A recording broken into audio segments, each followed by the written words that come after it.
What's happening, y'all? It's your boy, Ben Mahari here, represent Mahari Nation Sports Podcast. So I'm doing a pre-game video of leading up to Game 2 of these NBA Finals between the Pacers and the Thunder, and some of the things that I'm going to be looking for heading into tonight's game. So here's my 2 cents. My 2 cents of what happened in Game 1 is that OKC didn't take advantage of Indiana's mistakes. They didn't take advantage of Indiana's mistakes, and they didn't make them pay for it. So one of the things I'm going to be looking for is, will OKC take advantage of Indiana's mistakes and dominate the transition game? Number 2, will they get suckered in again to another fast-paced type of game that Indiana loves to play? Will they control the pace and play much more methodical basketball than as it did not happen in Game 1? Number 3, what will be the rebounding disparity in Game 2? We know that Indiana has a bigger front line than OKC does. And they out-rebounded it was like 49 to 20 in the offensive boards in Game 1 for the Pacers. So I'm looking for OKC to try to make subtle adjustments to try to attack the offensive boards and look to try to score more in transition. Now, the X factors in this Game 2 I'm going to look for is the whistles.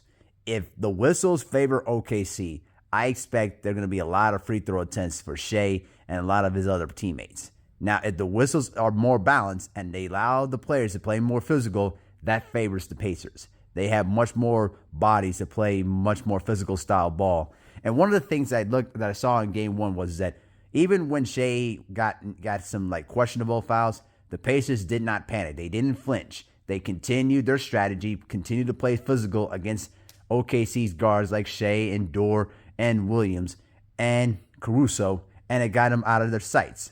And basically what I looked at it here is that they just continued to remain physical and didn't flinch towards the calls. So that's one of the other X factors. Now, for OKC side of things, I expect Chick Holmgren to play a lot more minutes tonight and be much more aggressive offensively. Only 6 points and 6 rebounds for a 7-foot slender power forward / center. That's not enough. He's got to be much more assertive in this game too to try to help them out.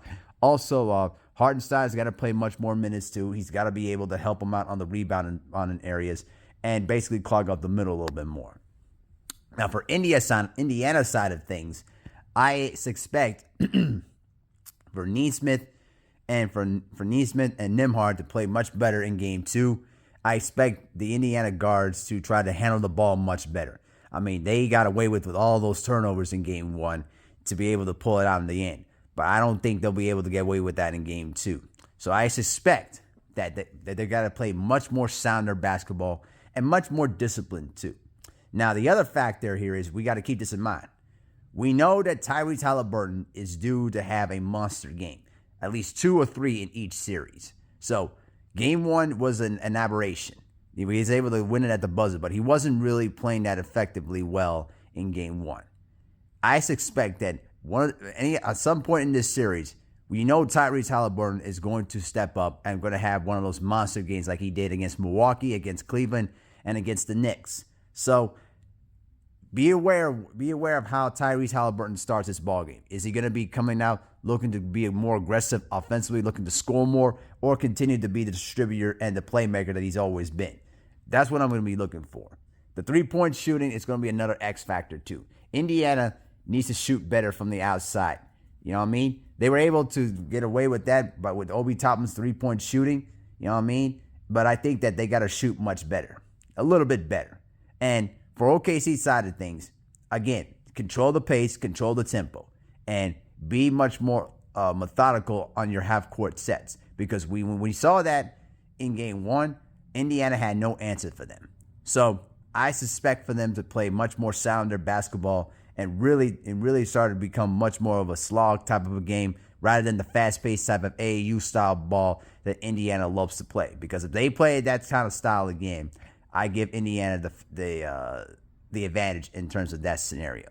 But if you ask me who would tie up the series tonight, I would say I'm going to go with OKC to tie up the series at 1 game apiece. I think that Indiana may take this game off a little bit and try to take advantage of the next 2 games in Indianapolis. But if Indiana decides to come out and be greedy like they did against the Knicks, where they basically pulled out the overtime classic and then dominated game 2. I'm telling you, there's gonna be a long series for the OKC Thunder. So I suspect that Tyrese Halliburton may have one of those bust-out games tonight. And also another X factor that I'm looking at too, Pascal Siakam. That guy, he might be due for a bust-out game himself.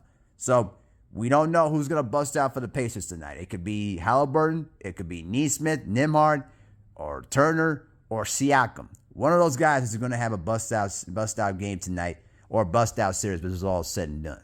So we'll see about that. I got OKC tying this series up at 1 game apiece, and then it's going to be an all-out war throughout this entire series. It's going to be a lot of fun. So stay tuned for game 2, guys. And then I'm going to try to post a post-game video afterwards when the game is concluded. But let me know what you think in the comment section below. And with that, I'm out. Peace.